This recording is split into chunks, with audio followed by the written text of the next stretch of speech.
Ladies and gentlemen, welcome to the Esports Hub interview series. I'm your host, Cass Campbell. Joining me today, though, is not going to be a player, nor is it going to be a caster. We're going to be joined by an esports organisation owner. He goes by the name of Bulldog Newts on Twitter, but we all know him as Tony in the scene. Tony, how are you? Not too bad, bro. How are you? I'm not too bad myself. Before we start talking about, though, Insomnia 59, which was the event that Bulldog went to with the various teams and had a fantastic weekend at, I want to talk about the core of the organisation first, to start with, Tony. So go into this one, Bulldog Esports. How long has it been around as an organisation? Over 2 years now, mate. Over 2 years properly. And has that been like yourself, or has that been you and Bulldog Too Good and you and Kieran? I mean, how long have the individuals been in the organisation for? Like, what is the story behind Bulldog as an organisation? So basically, it all started many moons ago. I used to play online badly with Johnny from the Esports ESHUB, who played equally as badly, whatever he tells you, for a clan called Legendary Lions. And basically, I went away to Afghan, and one of my mates that was in there literally just insulted everyone, so I come back there and wanted to play with. So me and him sort of played on our own a little bit, joined another sort of clan, was there for about 2-3 days, didn't really like it because their attitude, so we left. When we left, the bloke messaged me and was like, "Oh, you're just coming here to steal our ideas and all this and that." Like, I didn't even have any ambition of starting an organisation then. And then just got gobby. And then he was like, "You can't recreate what we've done here." So just because someone said I couldn't do it, I looked and he was sending a team to UMG Orlando. Mm-hmm. And so I picked up an American team. There's a bloke called Jamie who isn't with us no more. He went too well. So he stopped, but he was there all the way through the start. And we paid to get a proper logo done and everything. We weren't going to do it like sort of half-assed. And we sent the team and they've done all right. I think they placed top 64, so top 32, but they placed higher than his team. Then, because we was on Twitter and that, we got interest from people in the EU. So we had a sort of Bulldog Blue that we had, Gumfu, Carl and all that. Do you know what James had as well? Because if I forget people, I get told off. And Carwin as well, sorry. So we had them. We went to the first amateur pro, and I think they finished like top 12 or something like that. I can't remember, top 16. And it all just went on from there, mate. And there was that point, and when that team went and outplaced that other guy, was that the point when you realised that you have an esports drive, beating other people that have like maybe overshined you or said, "Look, you won't be able to do this"? Was that the point when you realised, I'm going to pick up a team and I'm going to win an event this time? To be honest, right, I probably didn't think about winning an event until the end of AW. Okay. It was never about that. We was always about the family thing. So we was quite realistic. I believe sometimes people set themselves goals they're never going to achieve. You got to aim for the top, but forget about that for a while. Every day, if you set yourself little tasks, right, and you do them really well, eventually it will lead you to that end goal. But too many people are caught up in that. Right, I want to be a pro. And then every day, because they don't see what they need to do to get there, they're just annoyed that they're not a pro. So they're like, "Oh, this is rubbish. Why am I not a pro? Why is he a pro? Why am I not a pro?" People don't notice me. They don't realise that every day they've got to come on and be a good teammate. They've got to practice hard. They've got to put the hours in. And if they do all those things well, they'll end up with their end goal. So that was the same as Bulldog. We wanted to be a family. We wanted to help the average person in the community, you know what I mean, and try to make a better community. And by doing that over and over, we built a bit of a reputation. People trust us, and it's helping us towards our end goal, which I'd love to, be able to do this as a full-time job, for example. Awesome. Well, talking of veteranship and also talking of people being in the organisation for a long time, we have to go and talk about the elusive, the infamous Pato over on the Bulldog Call of Duty roster. He's been around for a while. Also, for people who don't realise, actually has a golden jersey as well. Can you talk a little bit about what the golden jersey is for a Bulldog player? It was made up for Pato, really. It was Neil's idea, Too Goods. He really doesn't get as much credit as he deserves as well. Like, I want to say that at the start. Like, a lot of people see me as the face victim at every event, and I was the fan. You know what I mean? But it really isn't just me. Like, we are totally a team. He just works harder, so he's there less. And now Kieran, since he's come along, Kieran's our lucky charm. We've been to 2 events since Kieran's been here. Epic Land and Insomnia. We've done well at both. You know what I mean? Better than we've done at other events. But the gold jersey was basically to say thank you, because he's been in Call of Duty for so long, and he maybe didn't achieve what he should have achieved. So what we wanted to say was we appreciated him, because during the time that he's been here, He's shown really good loyalty. He could have left at times to go for other teams, especially in the beginning. Like he was probably too good for us, but he stuck around, and we wanted to say thank you and the fact that we appreciate him, and that's what we like. We also got Stace, his missus, because she helps me out loads as well, especially at events and stuff, and even in between. We got her a little weekend a spa day thing for her and her mum, just to say thanks. You know what I mean? And that we appreciate the work that they do. And this is the thing that the community is always talking about in terms of Bulldog, is that they're an organisation that's different from the rest. They like to set their own path in life. They want to be a unique organisation. And I think little things like that prove that. I mean, not that we know what happens with organisations. Maybe other organisations do these things for their players as well. But I'm pretty sure I've not seen an organisation give a loyalty jersey towards one of their players. So like I was referring to, this is what Bulldog do. They're a little bit unique in terms of the way that they work, but it is successful for them as well. But I have to move on to community questions, Tony, because we've had a lot of them come through. Quite a popular guy in the community, it seems. Hopefully for the right reasons. But going into this one anyway. Let's move on to our first question from JD. OBJD is his Twitter account. Most of you will know him as JD in the scene. Now, I do know, just before we go into his question, is it true that he has just recently been picked up for Bulldog? Yeah, he has. This was part of what we are as well, is we like to give people chances. A lot of, because what you got as well, people are growing up, right? And it's different from when I was a kid. People are growing up with everything you ever say gets recorded on Twitter. Mm-hmm. Right? So there's times when people go through different phases and they're in with different people, and it makes them act in different ways. Yeah. So JD didn't have maybe last year the best reputation, but he's a good lad, and I know him, and I trust him, and he's a smart lad as well. And he messaged me, and he just said that he wants to sort of get back to where he was before. He wants to sort himself out, and if we had a place for him, could we take him on? Because he was with us before, and I think that I can work with him, and I think he deserves a chance. And so he's only been with us a couple of days, but already he's been working really hard at that, and I trust him. So I hope everyone supports him and realises that he isn't the same JD as he was. You know what I mean? Yeah. This is going to be a new one, and improved. And if this is what it is, you know what I mean? Doing stuff like this is what we're more about. You know what I mean? We can't help everyone, but if we know someone and they come to us and they say, look, you know what I mean, can you help us? And if we can, then we will. I think a tough question for you, or a question that I think I really want to ask, just in terms of what your answer will be, is in terms of the Bulldog organisation owner, is winning an event more important than seeing somebody that you've taken on to the organisation grow into something else? Which one's more important to you as the organisation owner? Because a lot of organisation owners are very money driven. So it's all about, we want to make money as an organisation, and we want our teams to win all these events, so we're seen as a big threat. Sorry, dogs. No worries. But in terms of like what it is that you guys do, is it more the growth of somebody that you've brought into the organisation and see where they go, or is it the LAN event wins that is where you drive from? Difficult question, I know. Yeah, it is. Right. It's going to be down to personal growth, I reckon. Personally, for me, I mean, I'm not speaking for Neil or Kieran or others, but for me, it's more about what we can do for people, because we can achieve that. Like I was saying earlier, it's the little steps. We can help people grow, and if we help enough people grow and reach their potential, if they take us along with them, then we'll end up further down the road than what we was. And certainly seeing Pato win his first event, although I was actually sitting outside because I think I'm a jinx, but coming afterwards, and that to me, I mean, was good. You know what I mean? I appreciated that more than Bulldog, because we've won events in other games. You know what I mean? Yeah. But this was sort of bittersweet because of the journey me and him and Stace and have been on, and Neil. Like I said, it's definitely a family thing. It isn't just, like I said, I keep saying it isn't just me. There's so many people that it affected. So many people put the work in, and so many people help us. You know what I mean? Awesome.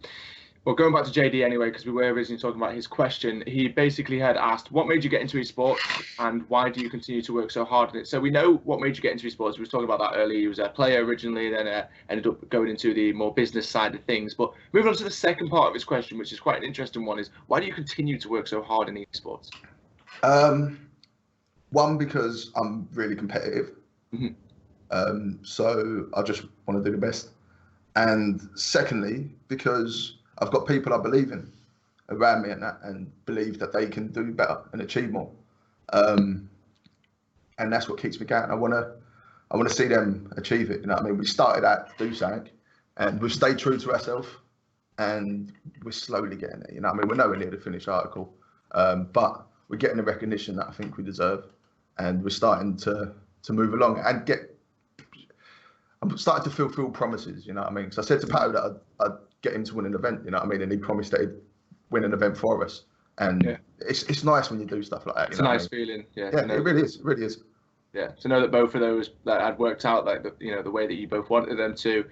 But I'll have to move over to what happened a few weekends ago, the Insomnia 59 event that Bulldog ended up going to. If you haven't quite noticed it yet, that little plug in the background right behind Tony is the Insomnia 59 Call of Duty first place check for 1,500. First thing I have to say, Tony, is congratulations to your organisation and your team. Cheers, mate. But moving into it as well, it was not just Call of Duty that appeared at Insomnia 59. You had CSGO team there as well and a League of Legends team. Now, I spoke to a few people in the community that I know within League of Legends and a couple of the casters that were there, and they did express to me that the Bulldog placing was not something that was expected from the casters themselves. It was, but it was something surprising, and they said was looking forward to seeing where Bulldog would go in the future. Now, is that something that you agree with as well? Do you feel like a storyline has been set up for this League of Legends roster?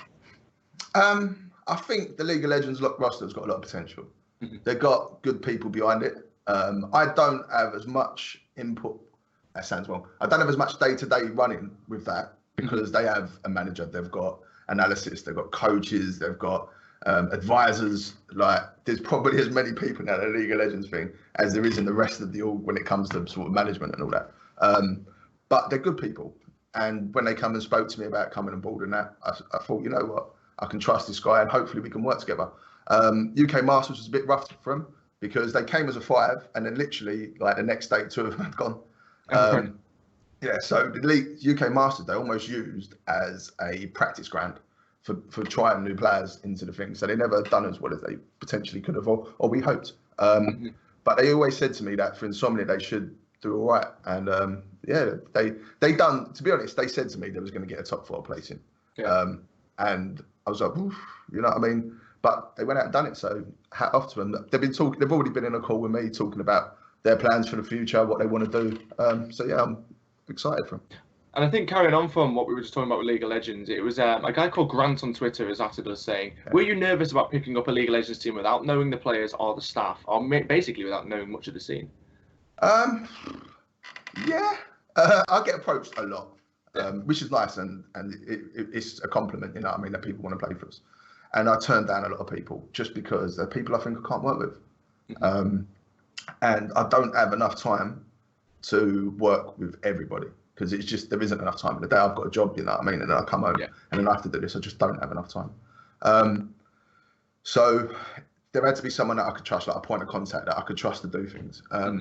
And I thought, you know what, we can do this. And it just felt right. Sometimes you go by your feelings. I spoke to, again, it wasn't just my decision. I spoke to Neil and Nat and Kieran, and they were like, yeah, let's give it a go. You know what I mean? It made sense. So I was nervous. I'm always nervous, but yeah, it paid off. Like, awesome. It's great to see that team obviously got that top 3 place, and hopefully they can go on to do bigger things in the League of Legends scene, especially the EU scene for Bulldog. But that kind of goes on to the next question, which came in from Phoenix LB, and he asked, what was the biggest potential you saw from iSeries for you as an organisation? Is it the Call of Duty roster now looking like they're a roster that could go on and possibly do greater things, or is it your League of Legends team? Like, what is the biggest potential you saw from iSeries this weekend? Potential-wise, I think our CSGO team's got a lot of potential. Okay. They won Epic LAN. They placed the same with this event as they did the last one. They was hoping for better. But I think there's a lot of potential there, and I like them. They're all British. Not many CSGO teams are like that, but we are. And I think they've placed the highest out of all the British teams in the CEVO this year. So they're actually doing all right, and they're really nice lads. So they're the ones, potential-wise, because I feel the Call of Duty team done well, the League of Legends team done well, and I think they could have done a little bit better. So by that reasoning, I think I see in Bulldog the most potential there, because they didn't do as well as we'd hoped. So, you know what I mean, there's still more potential to be realised there. So the CSGO team. And that's so therefore, like, it's definitely a team that you're not wanting to change at all because of what happened previously in Insomnia. You definitely want to keep this team together and give them the opportunity to go on to the next event.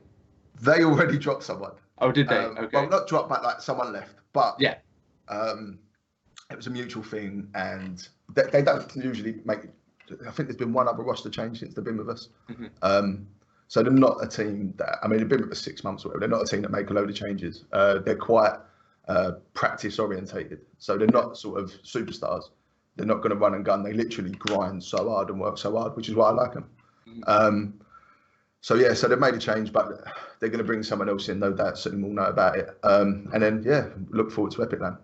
Awesome. Going over to the Call of Duty side, though, I want to go back because I have to ask a question about this. And I'm pretty sure a lot of people in the Call of Duty scene saw this happen. Some may have been confused. Some may have thought it's a little bit unfair on a certain individual. But I have to ask you the question yourself, just to see what it is that your opinion on it is. So the Call of Duty roster, that your first ever Call of Duty roster to win an event and a player gets dropped. Now, what's the story behind that one? So basically, this is what happened. We had Lewis first. Yeah. But he, at the start of the game, he just weren't feeling it. And he just didn't want nothing to do with it, to be honest. And also building up to Insomnia, he had like stuff like family stuff that he had to do, especially in the last week. I think the last 2 weeks he had 3 things that he had to go to. So practice would have been difficult anyway. So me, him and Will got in a call and we were talking about him and saying, look, your attitude ain't great at the minute, mate. Blah, blah, blah. That's when he told us, look, he's just weren't enjoying the game. Yeah. So we made an agreement with him that he was going to come back after Insomnia, and we gave him that word.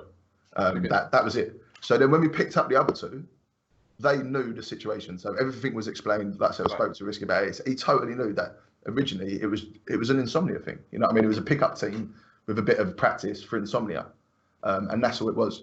So we went through, and I'm not going to say I didn't think we'd win it. I always thought we'd win it. They're both really good players. So we went all the way through. And we won it.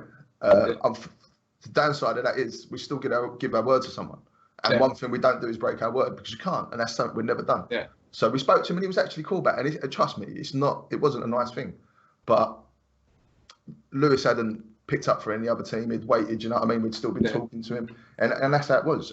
We kept Chunk because he played so well. Like the lad.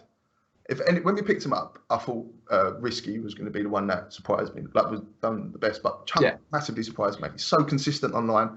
He tries so hard. He's got such a great attitude, and he smashed it at the event. He was probably my player of the weekend. You know what I mean? For us. It's quite interesting actually, because we was talking about it. Obviously, I was casting the event that weekend, and we was talking to production and the team that were there, and we had all agreed that Chunk was the player of the weekend, as in terms of consistency. Yes. So that's it. So I couldn't not give him the chance, you know what I mean? That would have just been out of order. So we spoke to him and we offered him, and he wanted to stay. And then Risky didn't. And it was quite funny because when we originally didn't have Lewis and picked them 2 up, everyone in the community is going, look at these, what are you doing that for? Because a lot of the kids, you know what they're like, if it ain't your best mate, they don't rate them. Yeah. And then now the same people were going, oh my God, I can't believe they've done that. Why did, you know what I mean? It just shows how fickle the community is.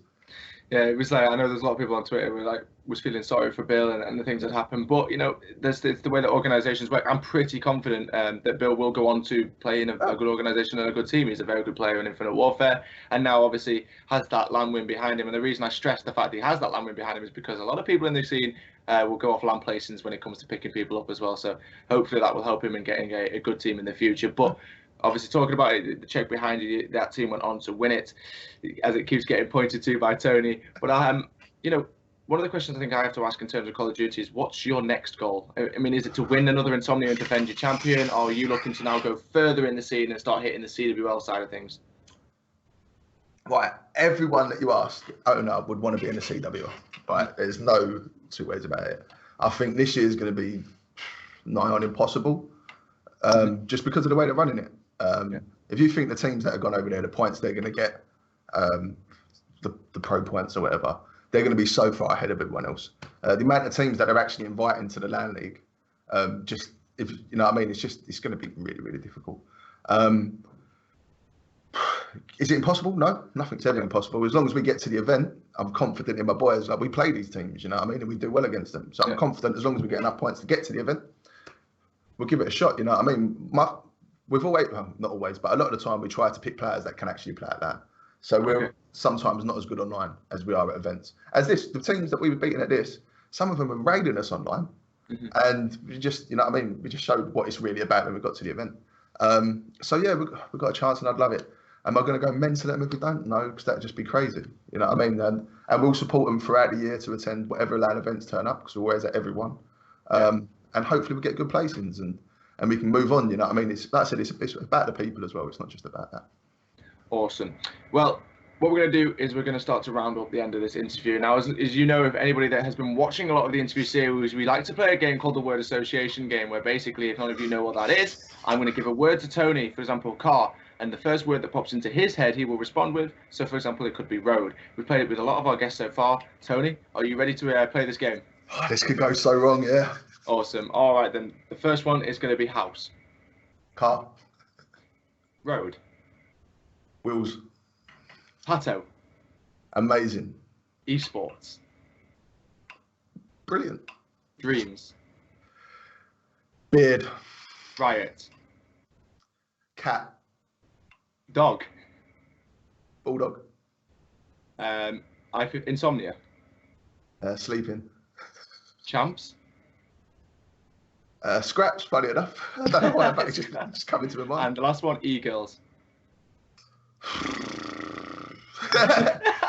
That's it, like they just don't have a place. Everybody that we've probably about 70% of the people we ask about e-girls just go, just don't know an answer for that one. Because do you know what, right? I have no issue with girls in gaming. We've had female teams, you know what I mean, and we've still got girls playing for us and that. But I don't see them as e-girls, you know what I mean? They're girls in gaming, and we've got female casters and that, and like streamers, sorry.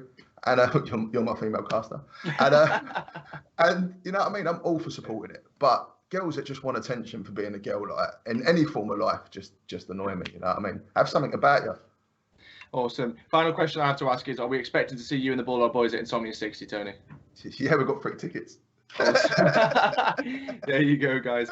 Well, one thing I want to add to the panel of this one as well is Bulldog is actually an organisation that picked me up as well when I was a smaller caster myself, and so I also know the feeling of being part of Bulldog. So make sure you go check them out on Twitter. Anybody that has been in the scene that wants to be given a shot, make sure you go over and speak to Tony. I'm sure he'll be there to put his arm over you and support you through in your career, whatever it is you do in esports. But that's it for us here at the Esports Hub. The interview series is finished for now, but we have news that Machine is going to come on for an interview with us. So hopefully make sure you get your questions in early. We'll try to get some of those questions asked towards Alex Machine Richardson. If you don't know who he is the Call of Duty caster. But in terms of Bulldog and in terms of me in this interview series, that's everything for us here. Guys, thank you very much for tuning in. Peace out.